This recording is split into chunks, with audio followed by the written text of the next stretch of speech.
On a beaucoup de vieux qui sont sur YouTube et qui nous expliquent la beauté de la civilisation occidentale. Et moi, je pose une question. Qu'est-ce qu'une civilisation et est-ce qu'on peut vraiment dire que l'Occident est une civilisation? Parce que quand on analyse les traits d'une civilisation, permettez-moi de douter. Est-ce qu'on peut parler de civilisation quand les valeurs profondes d'un groupe de personnes sont le vol, l'appropriation, le mensonge, le viol, la guerre, foutre les gens en esclavage et les exploiter? Première question. Ensuite, savez-vous que la civilisation, pour être construite, elle doit respecter certains points. Le premier point à respecter, c'est que l'état de nature, avec l'état de nature, vous ne pouvez aller nulle part. Et donc, pour contrer l'état de nature, nous avons institutionnalisé ce qu'on appelle le concept de violence légitime qui est porté par ce qu'on appelle un État. C'est-à-dire qu'il faut que la loi protège les plus faibles des plus forts. C'est à partir de là qu'on peut commencer à avoir des personnes qui se réunissent dans un environnement pour commencer à faire des choses. Est-ce que vous pensez sincèrement que la France respecte ce concept-là vis-à-vis d'autres pays, l'Angleterre, les États-Unis? Je ne pense pas. Ces pays sont portés que par une seule nature, c'est l'état de nature, c'est-à-dire la loi du plus fort est la meilleure. Nous le savons tous. Mais il y a aussi un autre point. On nous dit qu'il doit exister, pour légitimer, excusez-moi, ce concept de violence légitime, il doit exister ce qu'on appelle une loi fondamentale. Car toutes les lois ne se valent pas. Donc, pour bien équilibrer la chose, il doit exister une loi fondamentale et toutes les lois qui sont ensuite votées se doivent de respecter cette constitution, qui est donc la loi fondamentale. Très bien.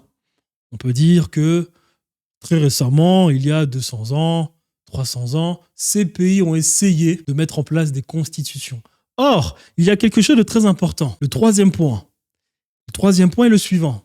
Il faut que les lois qui ont été votées n'aillent à l'encontre de la nature humaine. Car lorsque vous votez et que vous mettez en place des lois qui vont à l'encontre des humains, à ce moment-là, on appelle cela des lois tyranniques. Donc, nouvelle question. Est-ce que vous pensez qu'il n'existe pas des lois dans ces pays, dits pays occidentaux, et qui constituent à eux tous une civilisation? Est-ce que vous estimez qu'il n'existe pas des lois qui vont à l'encontre du peuple?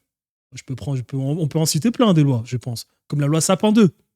Un autre point, à quatrième point, il est dit que, au lieu de se faire la guerre à longueur de journée, il est important de créer un concept qu'on appelle la diplomatie. Car bien évidemment, on ne construit rien à cause de la guerre. En tout cas, le pays le plus fort, lui, peut construire parce qu'il fout les autres en esclavage, mais les autres ne construisent plus rien. Est-ce que vous pensez sincèrement que les sociétés occidentales pratiquent la diplomatie, que les États-Unis l'ont pratiquée, que la France l'a pratiquée, que l'Angleterre l'a pratiquée sur les 500 dernières années? J'en doute fort. Mais il y a une loi qui est très intéressante. Cette loi dit, un concept, excusez-moi, très intéressant. Ce concept nous dit que lorsque le gouvernement n'est pas capable d'organiser la vie en société afin d'être en communion parfaite avec les intérêts de son peuple, le peuple a le droit à l'insurrection. Donc j'ai une question à vous poser.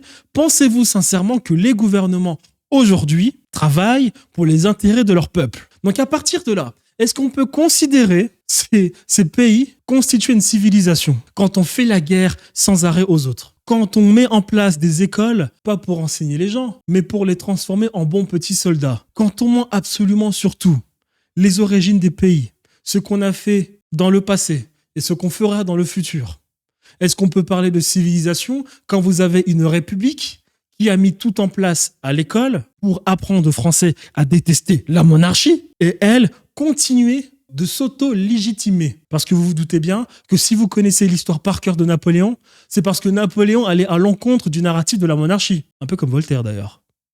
Est-ce qu'on peut considérer que ces pays sont des civilisations quand on n'a absolument aucun respect de l'autre et surtout aucun respect de son propre peuple?